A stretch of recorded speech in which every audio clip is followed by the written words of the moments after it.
welcome to another webinar from the American Nuclear Society's Risk-Informed, Performance-Based Principles and Policy Committee, RP3C we call it. My name is Prasad Kadambi and I am chair of RP3C. The purpose of RP3C is to help modernize ANS standards. Modernization has come to mean that risk-informed and performance-based methods are employed to overcome the difficulties that we all know about with purely deterministic and prescriptive methods. We have been calling these methods RIPB approaches. And the Nuclear Energy Innovation and Modernization Act refers specifically to RIPB approaches in several contexts. There's a lot of guidance available on RIPB approaches, but most people have not had reason to become familiar with the guidance because the conventional approaches still dominate most things that we do, including standards development. Right now, ANS can be considered as a knowledge center for RIPB concepts and methods. RP3C initiated these community of practice webinars on RIPB to enable practitioners of these approaches to share their knowledge and experience. We have scheduled these webinars for the last Friday of every month. And those of you who are familiar with it, perhaps you can put it on your calendar because the notifications that come out do not automatically get into the calendar of the people receiving the email. Today we will be hearing about application of RIPB methods in an area we have not covered previously in the last 2 years or so that we've been having these webinars. Today's presentation is actually related to the operating fleet currently in operation. And I'm just very glad that Diego Mandelli from Idaho National Lab has agreed to make this presentation. You know, I look forward to it. Diego, please go ahead. Sounds good. I assume that you can still hear me and see the screen. Yes, yes. Sounds good. Thank you very much, first of all, for the opportunity you're giving me and my team to present at this community. So this talk is going to summarize the work that's been done under the Light Water Reactor Sustainability Program here at INL. But the work is being shared among several entities, several universities, for example, Idaho State, Northwestern, and Texas State universities.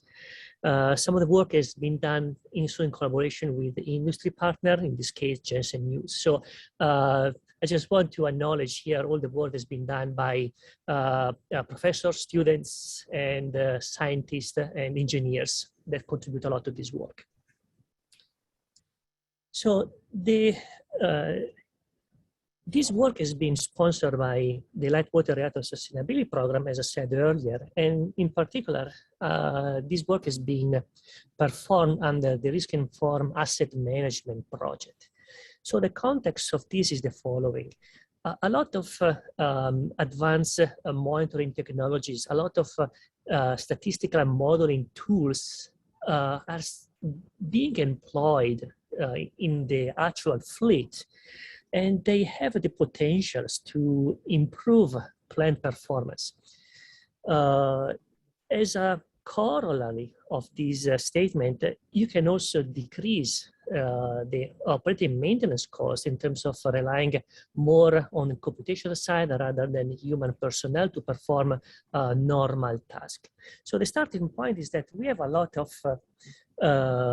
reach equipment reliability data. So from an acronym standpoint, you will see the term ER a lot. So just as a reminder, every time you see ER in the slides, we are not referring to emergency room, but to equipment reliability. So our work here has been the development of a series of tools and methods, which we call the risk analytic platforms. And so in here, we are combining data analytic tools coupled with the risk-informed methods to manage assets and performances. And so at one side, we want to create this bridge between data and decisions where we look at what we are monitoring, what we can gather from a data standpoint, from components, systems, and so on. And we want to make decisions in terms of what a system engineer should plan for in terms, for example, maintenance, scheduling, project prioritization, component replacement. So in here, you're looking at the decisions that can be on the short-term horizon, but also in the mid and long-term part. And so our work has been focused on the constructing this platform by developing methods and models that can be used to create this bridge. And here we are relying on INL open source libraries, for example, the codes Raven, Logos, and SR2ML, but a lot also on Python libraries that are used for natural language processing or machine learning and so on. So the outline of our approach and also for this slide set has been try to understand what are the goals, which is we want to reduce O&M costs so that we can automatize some of these, some of the procedures that are being followed to analyze the data, perform digital modeling and resource optimization.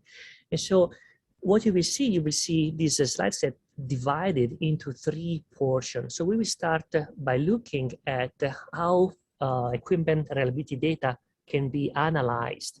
Then we will look at how we can represent in a digital format this knowledge at the component level, but transform it to the system level.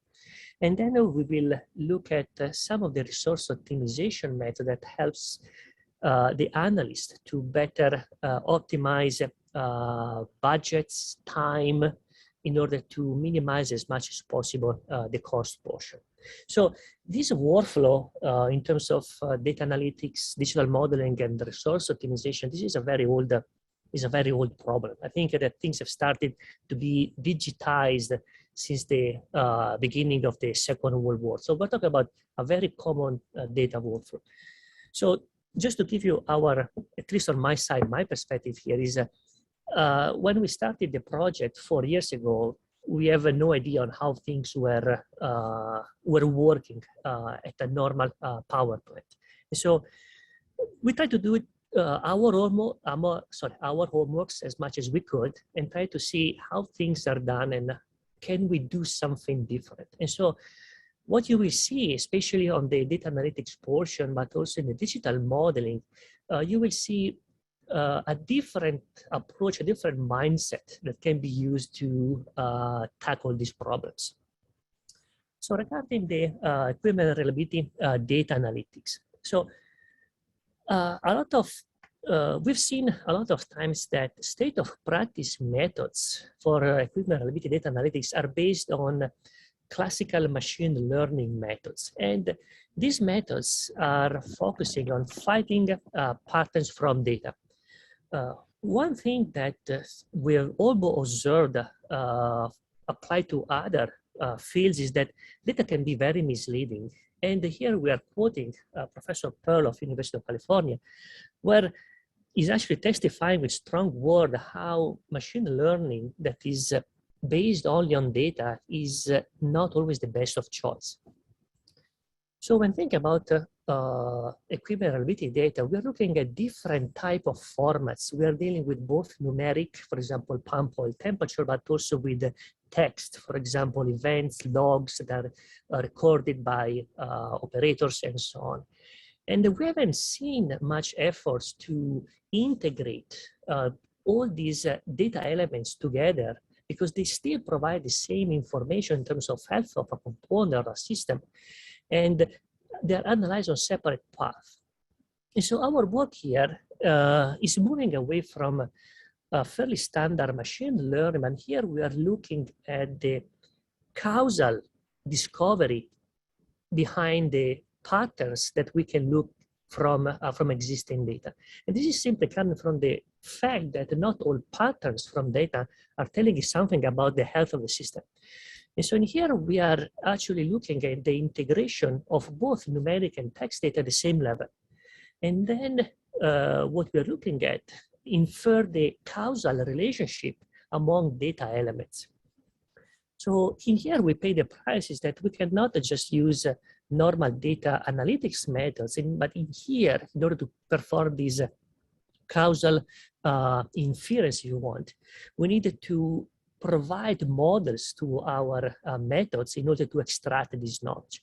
And so the approach here is being done by merging two perspectives, which is actually done in the plant as of now. We look at the data from a data scientist point of view, but also from a system engineer point of view. So our approach here is, can we digitize this approach? So the application can range from everything from anomaly detection, diagnostic, and prognostic. But for the scope of this presentation, we will focus on how we can integrate this data into plant digital models. And so what you will see in the next slide is what do I mean by perspective from a system engineer or a data scientist point of view.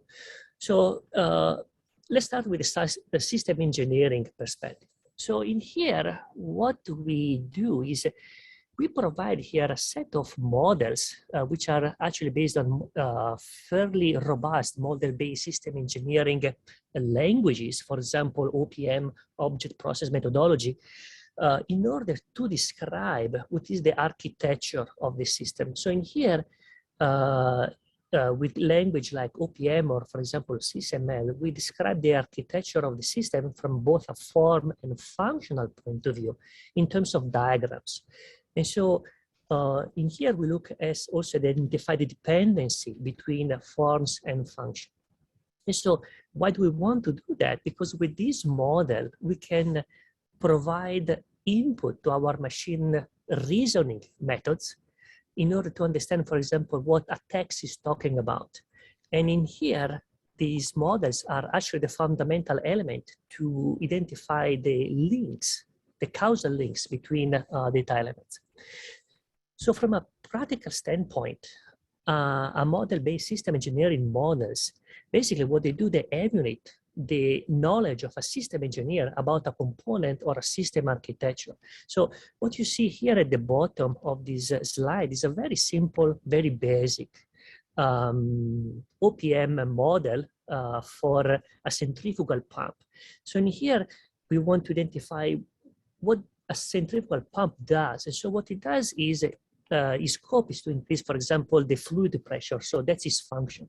And so what it does, it takes two operands, for example, low pressure water flow, and it changes into a high pressure water flow. And so from a form perspective, what a centrifugal pump is basically composed by several elements, for example, impeller, motor, and bearings. And so when you take these models, and obviously in this case it's very simplified, but what you can do is you can expand a lot of these models so that you can look at other types of function that have been supported by other elements. You can capture the dependencies between the subcomponents portion.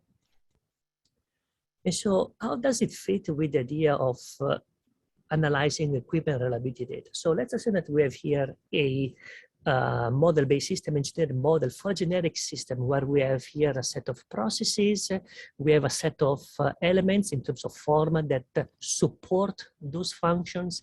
And here we have also a set of operands that this function basically change their state. So every time we talk about failure modes, we look at a loss of a specific function. Similarly, every time we talk about component aging, degradation, or wear out, or even maintenance activity, what we are looking at, we're looking at the form of function for this model. So in here, we already have a very clear distinction on how things relate to each other in terms of failure mode, maintenance activities, aging, and so on. Every time that we talk about monitoring, testing, surveillance data, condition-based data, even diagnostic and prognostic, what we do, we look at a subset of this function and this form. For example, we're looking at corrosion level at the impeller of a pump. We take a picture and we look at the impeller as a form element. When we look at the function, for example, we look at for example, a rotation of the centrifugal pump itself. What we look at the vibration data for the same shaft in order to identify failure modes that can impede, for example, the rotation of the shaft itself. So when we look at the analysis of equilibrium reliability data from a data scientist perspective, as I said, what we are trying to do here is to discover the causal relationship between data elements. For those of you that have a statistical background, we are performing causal reasoning. Is not a really causal inference. So we're doing something more simple. Causal inference can be a little more complicated, but this is not what we are really doing. And so in here, this is where we are using these model-based system engineering models to analyze equipment reliability data. So the output out of this is a set of directed acyclic graphs, data structure that simply represent the causal relationship between data elements. And so as I said, one of the challenge here, the integration of text and numeric data, because we don't have just numeric or just text. We have sometimes and often both of these data elements. And so our approach is unique in its form because it converts both of these data elements, numeric and textual, into a symbolic form. I will not go into the details. I will need much more time for that. But the output of that is the following. We start from a set of data elements in what we call a data space, where we are recording events, can be, for example, in text, or we are looking at numeric data, for example, seal temperature increasing for a reactor coolant pump. And so these data elements are spread in time. And so what we do at the end with our methods is to use our model-based system engineering models applied, for example, in this case, to a centrifugal pump, coupled to this type of data in order to translate this information into a knowledge base, where basically we look at the events that were being recorded and we create an association, a causal association based obviously on the time of occurrence for those events, but also on the relationship by using these model-based system engineering models. So as an example, when we look at the textual data, and here what you see is a text that we use as an example, bearing failure of cooling water pump 1B cause reduced flow. And so in this case, what we do, we perform a natural language processing, NLP, syntactic analysis. What we do is we look at the grammatical structure of the sentence and we extract which elements are nouns, which elements are verbs. And here we also perform what we call name entity recognition, where basically we identify time tags, for example, or specific elements that identify particular components. And then what we do, we perform a semantic analysis. So this is where our approach comes into action, because in here, what we do, we identify the logic structure, no longer the grammatical, but the logic structure of the sentence.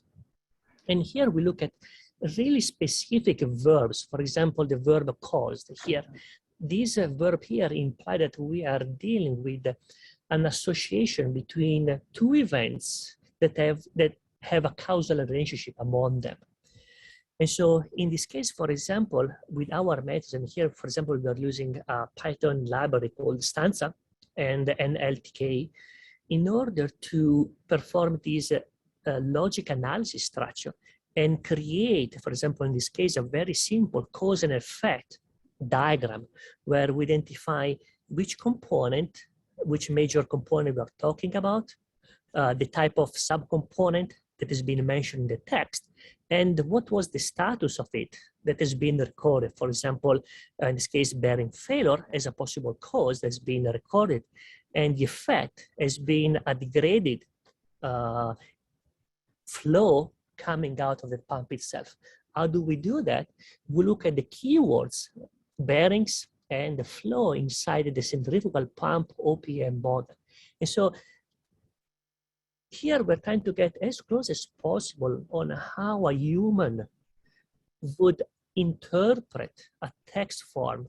I try to put myself here as a system engineer model when is looking at this text, is looking at the bearing failure. So given his knowledge given from his or her degrees in engineering, he knows where are the bearings, which kind of function do they support, and so he can connect the dots basically.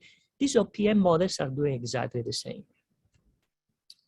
So this is pretty much on the data analytics part. As said also earlier, if there are questions at this point, feel free to ask now, otherwise I will move to the second part of this talk.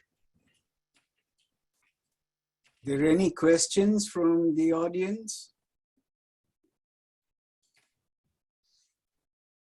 Okay, sounds like they got it. So go ahead, Diego. Sounds good, sure. So the second part that this talk will talk about is about the digital modeling portion. So my background is in the reliability, risk, machine learning, data analytics. So I've seen a lot of times reliability analysis and how they are used to perform decision. When we started this project, one thing that I started to ask myself here is equipment reliability data really integrated into plant reliability models? For example, fault trees and event trees. This is very easy when we're dealing with components that are basically designed to run to fail. In here, we have the mean time to failure. We can transform this mean time to failure as a failure rate. We can plug it as a failure rate in the basic event, and we are good to go. However, what all the other condition-based data that we are collecting from plant can be diagnostic data, prognostic data. And here I'm putting myself in a system engineer. You can buy a Tex-Mex 3000, which is about $30,000 as a diagnostic prognostic tool.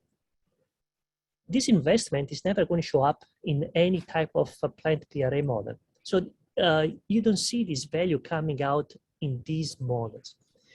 And so I started to make a step back, and so I also start to ask myself here, so every time we perform reliability modeling, what we do, we bound our analysis using a language that is based on failure rates or failure probability concepts.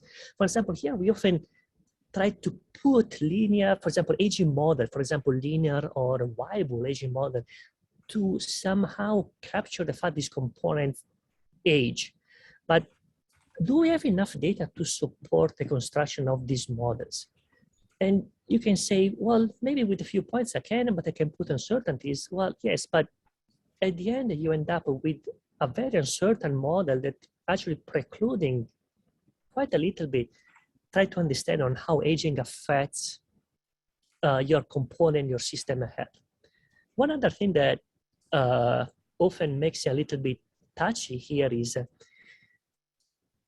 does a really system failure probability concept support the decision making? And let's try to answer this question outside the regulatory context. In my experience, not really. And so our starting point was, okay, let's look at the concept of failure rate. In here, failure rate means that we are trying to understand what is the rate of occurrence of an aleatory variable. So in here, we're talking about something completely stochastic. So for example, in this case, we're looking at a component run to fail. Simple as that. We're just looking the problem as a pure aleatory one. Now, now, so that you are doing a lot of testing, a lot of surveillance, you have a lot of diagnostic, prognostic data. So you have a lot of rich data. Do you think that you're still dealing with an aleatory variable? And here I'm looking at this portion here. We have a lot of deterministic knowledge coming from these data that we collect periodically, even every second. We still have some aleatory portion because obviously we cannot monitor everything. But still, we have a lot of deterministic information that we try to take out of the game because we don't know how to put it in our reliability models. And so back in 2020, it was early morning. We were on a car trip back to from a plant visit. It was just a few weeks before this pandemic situation. So it was just in time. And it was a long car trip. It was about 3 hours from the hotel to the airport. There was a lot of coffee, so a lot of brains running there. And so what you see here is the snapshot of that discussion over 3 hours. So the thing started with me saying, every time we talk about system failure probability, we lose system engineers' attention. We lose them. And the problem is not that it's on their side. The problem is that they really don't care. They don't, such a value do not provide much information. And so we start to look at, we need to change on how, to change the language on how we can link data to decision. And so one observation, a key observation was here when one thing that system engineers are more used to is the concept of margin. And so we left at the airport, we were going on different planes, so the conversation stopped here. But we ask ourselves, what if we link data to decision, not in terms of probability, but in terms of margin? So what is a margin? A margin basically is the distance between the actual status of, for example, a component and an undesired status. So imagine that you're talking here a specific data space. This can be, for example, time. You start at the beginning of life. This is where you're now. And this is a situation where can lead you to failure. And so margin basically is the distance between where you are now and a situation that can lead you to failure. Now, this change also on how we things in terms of reliability, because what if now we talk about reliability in terms of margin? As a corollary of this question is that this implies also a redefinition of risk. So we move away from the classical regulatory definition, what can go wrong, what are the consequences, and how likely it is. And we move into a system engineer definition where we change the third portion, where we are asking ourselves how far we are from that failure. And so what we have done in the past few years is try to perform a new way to do reliability modeling using a margin-based type of analysis. So margins are defined over actual and past equipment reliability data. So we monitor what is the actual status of a component that we compare to those conditions that we want to avoid. And so here there is a very direct integration of equipment reliability data, both past and actual data. One thing that obviously comes to mind is that these margin values are not static, but actually change with time. For example, if a new condition for that component are observed due to degradation or wear out, those margin decreases. Every time we perform maintenance operation, for example, restoring of certain components and so on, the margin improves. So in here, what you see is that two conditions for one component under corrective maintenance and one component under condition-based maintenance. So how can we calculate as a numeric value a margin? So for the component under corrective maintenance, what we have is we are dealing with observed failure data, basically the time under which this component has failed. Sorry, these similar components have failed. And so we look at the component as of now, and we look at the distance in terms of time between those failure times and my actual age for that component. This is very similar to the concept of distance from the mean time to failure. And as you can see, for a corrective maintenance, where basically you let it run to fail, this approach to margin is very similar to what we normally do in a probability-based concept. But now when we are looking at a component under a condition-based maintenance, for example, in here we look at the component condition, can be, for example, vibration data as function of time. We perform this analysis for example, every month, and we can look at the margin as the distance between the actual estimated condition and the condition that we want to avoid. And so in here, the space is no longer time, but in here can be a distance, for example, in terms of vibration spectrum for the shaft of a centrifugal pump, for example. So as of now, we have some hints on we can assign specific margin values to failure modes of a specific components. Now, can we propagate these margin values from a component level to the system level? So typically, system reliability modeling are based on fault trees. And so before you put probability values to each basic event, these models are purely deterministic. And they're basically describing system architecture from a functional perspective, trying to understand on how the fail of a certain components propagate up to the system level. Then what we do, we use a set theory probability calculation in order to propagate probability from one basic event to the top event. Now, can we use a fault trees to propagate now no longer probability values, but margin value to the top event? So imagine that you have a default tree, but now for each basic event, you don't have a probability value, but you have a margin value. So how can we do that? So in here, what you see is the classical set theory representation for a probability case where we have, for example, two events, A and B, and we have the classical equation that you've seen, I think, several times in terms of calculating the probability of having both event A and B, or A or B. So these are the classical probability calculation. And here we're using, as I said, a set theory representation. But now when doing a margin representation, we are no longer dealing with a set part, but we're looking at a description into a two-dimensional space. So just as a notation, here we indicate margin equal to 1 as a way to say component is completely healthy, margin is equal to 0, component is considered failed. So let's assume that you have, again, two events, A and B. We are dealing with a two-dimensional space. And so these two components start at the beginning of life. At this point, coordinate 1, 1, completely brand new. As time goes by, due to wear out and degradation, the margin for both A and B decreases as function of time. So let's assume that we are here as of now, as of today, for the current margin for both A and B.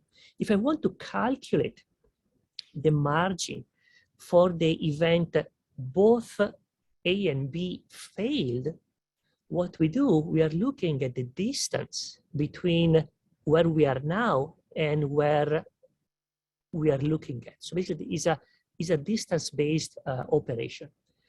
Now, let's assume now that you want to calculate the margin of for A or B. So in here, what we are looking at the distance between these actual conditions for both A and B, but now we look at the distance to the X and Y axis. Remember, margin equal to 0 means that component A has failed, same for component B has failed. So the minimum of this distance represent margin of A or B. So we are no longer dealing with set theory calculation, but actually distance based. And this can be carried out directly for from a minimal cut set that can be generated by any type of PRA code. actually this type of analysis works better when we are dealing with path sets. So minimal cut set look at the minimal condition to reach a system fail. Minimal path set are the dual, which is what are the minimal condition to guarantee the system to operate. And so margin is per se a positive, if you want, a positive meaning in terms of health of a component. So it's much easier and actually it fits very well with the concept of path sets. One thing that is a corollary to that is that operation through metric spaces are much faster compared to Boolean logic operations. So every time we perform minimal cut set operation, we look at the intersection between minimal cut set. And so this term here, especially when you have a lot of minimal cut set, can slow down a lot the process unless you put some assumption how you perform this calculation, for example, rare event approximation. However, in the margin base, you don't have any of that. We just look at these distance metrics, distance-based operations at each part, at each element of the market set, and the calculation is done. Now, one thing that we found is that we cannot use the same risk importance measure that we normally use in a PRA setting, if you want. However, what we found is that we can define different type of important measure that we borrowed from a sensitivity analysis, where basically we're looking on how the margin of the top event of the fault tree changes as function of a small change of the margin of one basic event. So that's how we perform risk important measure. And so the application here is mostly looking at monitoring system or plant health, but also prioritize failure modes that negatively impact system and plant reliability. So how does it fit in terms of comparing classical reliability modeling approaches? So in here you have how we perform a classical probability-based approach and margin-based. And so in here, I'm looking here at a comparison as a cause and effect type of a mindset. So when we look at probability-based risk reliability calculation, we look at the effects portion, where here we're looking at component failure, we look at specific data, for example, failure rate, recorded event, we do Bayesian updated to update these failure rate or failure probabilities. However, we do a margin-based, we look at the component health. So we are at the cause portion of this cause and effect diagram, where we're looking at monitoring data as our input data. So in here, it's not a matter of which reliability modeling approach is right or wrong. I don't want to, this is not the intention of this slide. What I want to mention here is that this type of different approaches are actually feeding different type of decisions. For example, when we do probability-based calculation, we look at monitoring plant risk, set surveillance frequency, and reliability target. And these are static decisions, if you want. But now, as time goes by, there is degradation, wear out. The type of decision are different. And so in here, you can use margin-based to monitor plant health, prioritize maintenance activities, and for example, set replacement schedules. So that's pretty much it for this second part. If there are any questions regarding this part, I can move very quickly to the last one.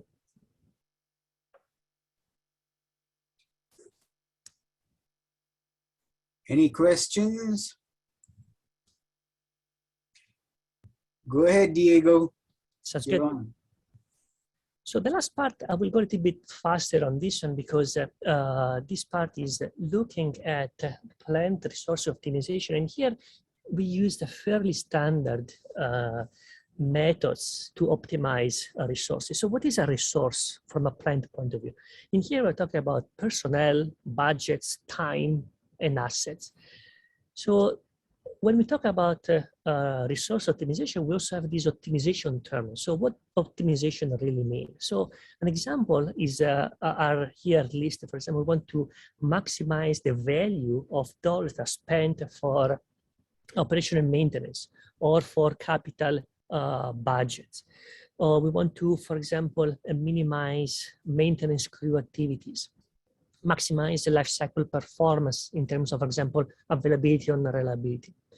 And so the applications that we are targeting are both short-term, so for example, perform task scheduling, but also long and mid-terms decision, for example, project planning and project scheduling.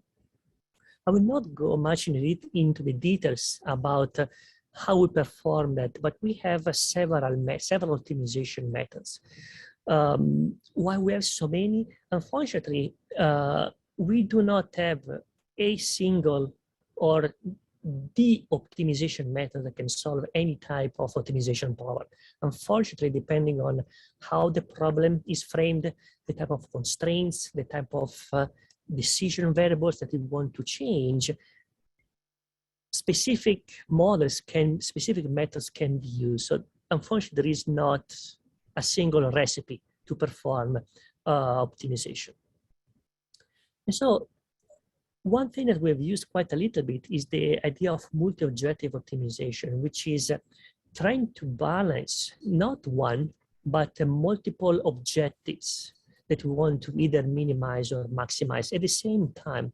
So let's assume that, for example, you're looking at a decision that wants to minimize cost, but also maximize utility. Now, utility, for example, here can be expressed in terms of reliability or availability. So in here, we are looking always at this dichotomy where you can go cheap on one side, but you always pay the price in terms of component reliability. And so in here, we want to perform this optimization by looking at both cost and value at the same time. And so what we do here, we look at all the possible candidate choices that are in blue, and we look at the Pareto frontier. The Pareto frontier is a way to identify which choice or which subset of choices are giving you basically the most bang for the bucks, basically. So these Pareto points provide the optimal solutions, where here we can also impose constraints, but also utility constraints that can come from the decision makers. And so we have applied this type of approaches, for example, to determine what is, for example, the optimal monitoring configuration for a specific system. And here we use the value of information type of theory behind. Or you can also look at these methods to determine what is the optimal maintenance posture at the system level, where you want to decide, for example, how often you want to perform a maintenance for those components, and we want to balance O&M cost with the reliability target that you want to maximize. So project prioritization and scheduling, this is a fairly long-term decision where we look at, imagine you have a system engineers, you have a set of projects that you want to do over a few months, over several years or quarters. So obviously we don't live in a perfect world. We have budget constraints, so we cannot do whatever we want. And so for each of these projects, we can define some options on how we can do it in terms of, for example, duration, when to do it, how much it would cost. We can insert the budget constraints for each time window, and these constraints can be expressed both in terms of capital funds and O&M funds, which, from my understanding, in a plant are two different pots. In here, we include, for example, the consequences of not doing this project. For example, component failure. What is the consequence for the failure of those components? So the output of that is the projects that can be selected given those budget constraints and prioritized, and their schedule, their actuation schedule is set depending on those constraints. Where in here, what we want to minimize in this case is the risk, where the risk is defined as the consequence in terms, for example, dollar for failure for a specific component. So task scheduling is looking at a different type of decision. Basically, it's a short-term decision. So here, economy is outside the is outside the scope. And here we have a set of activities that we want to perform, and here we want to do all of them. What we have as a variability is we have a specific set of crews with specific skill sets, availability. And so in here, what we want to do is for it, we want to do all of these tasks.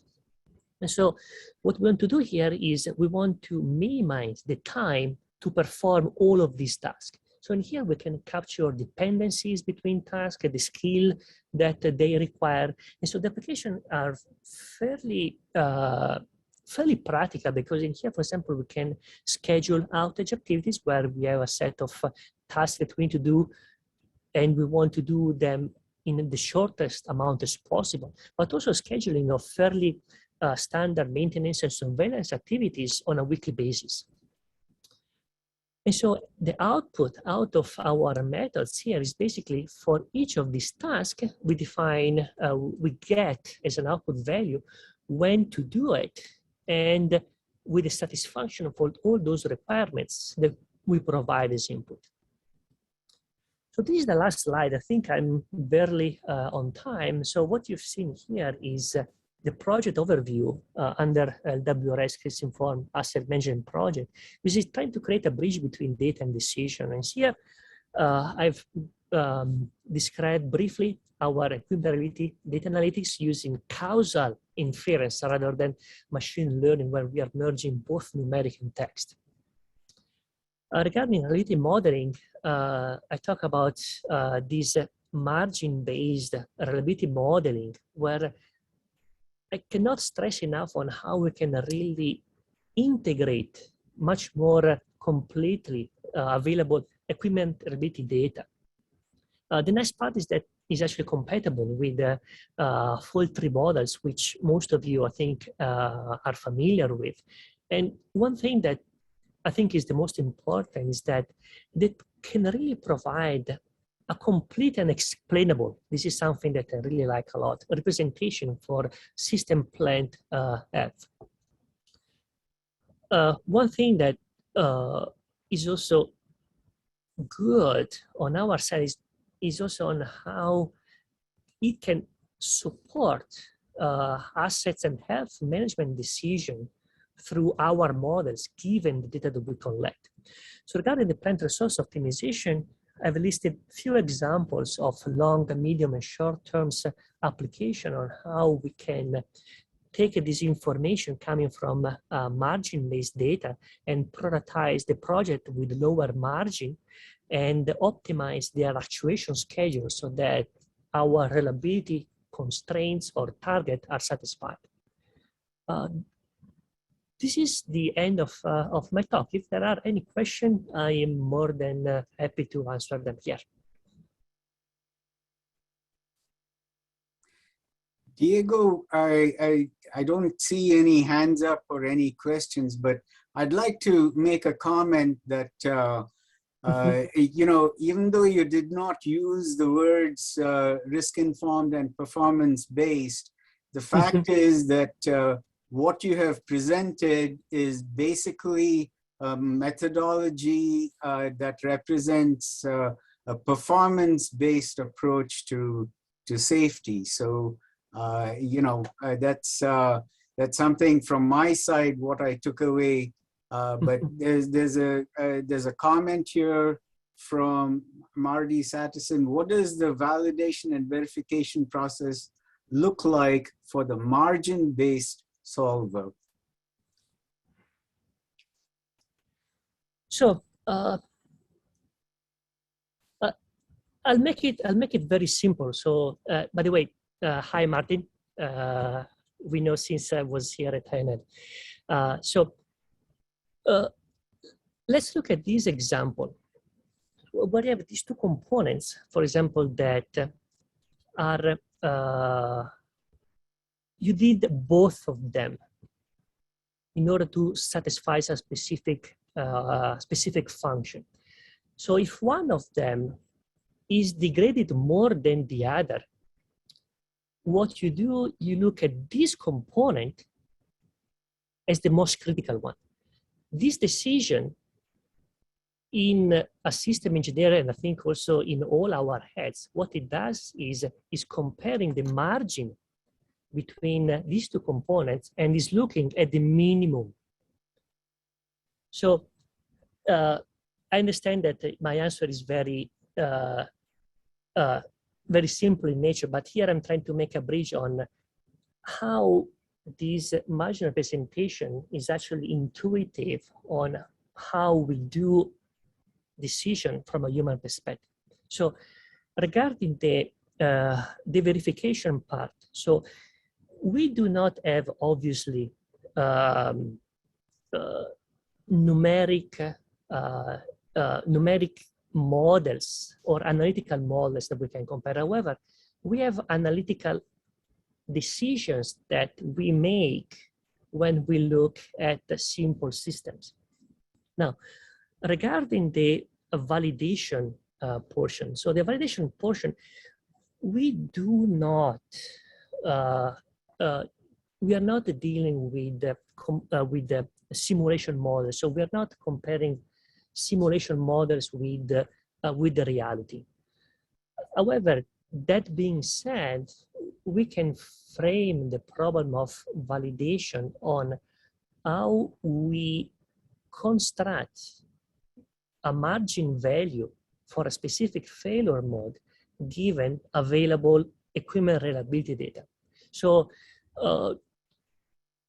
this is the best answer I can do on that. This is something that is still on our head. We didn't clear too much our mindset on that, but I hope it helps. Thank you. There's a question from Mihai, and then Farshid has a question. Mihai, you were first. Go ahead. Thank you, Prasad, and thank you, Diego, for your talk and thoughts on the new reliability modeling language. When you're defining margins, you gave an example there about the time to failure margin. Third failures. Are you assuming the margin to be to the mean, median, 95th percentile, or in general, how are you including the uncertainties? So there are several distance measures, for example, between a single point and a population. So we are using those ones. Things can be even a little bit more complicated, where we have uncertainties in both actual condition and uncertainty between these two different populations. For example, the failure ones and the actual condition. So in this case, for example, we're using the Wasserstein distance, which is a fairly robust way to measure distance between two populations. Sounds good. Second question, how are you including the dependency between failure modes in the margin calculations? Are you talking about common cause failures? Yeah. Okay, this comes often, so I need, I have a slide set here at the end to help you, simply because it's not easy to use this word. But let's look at a common cause, the concept of common cause. So common cause, which is defined in causal inference as a confounding variable, is a variable that affects the health, for example, of two components, A and B, right? So that's how we define it. So in normal probability-based concepts, what we do, we struggle so much to model common cause failure. Why? Because we look at the effect node. However, if you look at the word in the middle of common cause failure, it refers to the cause part. And guess what? The data that we gather for example, A and B already include the effects of this confounding variable on the health of both component A and B. So every time we record or we monitor data for both components A and B, that variable is already part of the equation. And so we don't struggle so much using a margin calculation to model common cause. This is our starting point, but this is as much as, this is, I think, where we found a common stable ground. Does it answer your question? Yeah, it looks very, very familiar to me. Okay. It's really, the way I see it, it looks like a dynamic Bayesian network. This diagram is not dissimilar at all from a Bayesian diagram. Yeah. Yeah. Thank you. Mm-hmm. Okay, we don't have much time left, but the next question was from Farshid. What operational data must be collected to drive the models? How much data is needed? Now, if we are not able to get to any questions that are in the chat, we will provide responses after the talk. So, Okay. Thank you, Farshid. Go ahead. So in here, we are always assuming that for a specific failure mode, we are monitoring something. And this type of data can give us information about how far we are from component to fail. So for example, we're looking, for example, at the coolant temperature, for example, the oil temperature of a pump. We know we can monitor how far it is, but we don't need much data. We just need what is the actual status, what is the actual temperature of the oil. And what we do, we compare it on what is the temperature for that oil we want to avoid. Usually, this information can come from the actual vendor, which provided temperature limit for that oil that we don't want to exceed. So one thing that I think is good on this type of approach is that we don't need that much data. We just try to monitor, to integrate as much as data that we have available. If we don't have much data, then we can use whatever we have in order to make decision, but on the failure modes that this data is referring to. That's what I want to stress. We cannot infer things outside the boundaries of the data. The data is giving information about specific failure modes. Decisions being made are addressing those failure modes. Okay, we're close to the end. Let's see. Let me see if I can just get Mr. Franklin Hope's question in. For the equipment reliability automation research, have you run into problems with component boundary definition? Some of the boundary definitions in the industry average data that practitioners use can be vague. Maybe a very short answer. Sure. The answer is yes, absolutely. And my disclaimer for that is that I don't think we will ever have natural language processing that can really understand text coming from a human. Just to give an example, sometimes I cannot understand what I wrote 2 months ago. So we cannot pretend that a machine can do that. However, what we can do is to use these methods to help the operators to correctly put meaningful text inside of those reports. So I see these not as a post-processing, but also as a pre-processing portion to analyze this data. Okay, thank you very much, Diego. I really appreciate it. This was very interesting to me, and I think quite a few others. There was at least one question that we weren't able to answer, Okay. but we'll be in touch to make sure that that question does get answered. So Sounds thanks good. again, everybody, for participating. And until the next time, goodbye. Thank you. Bye-bye.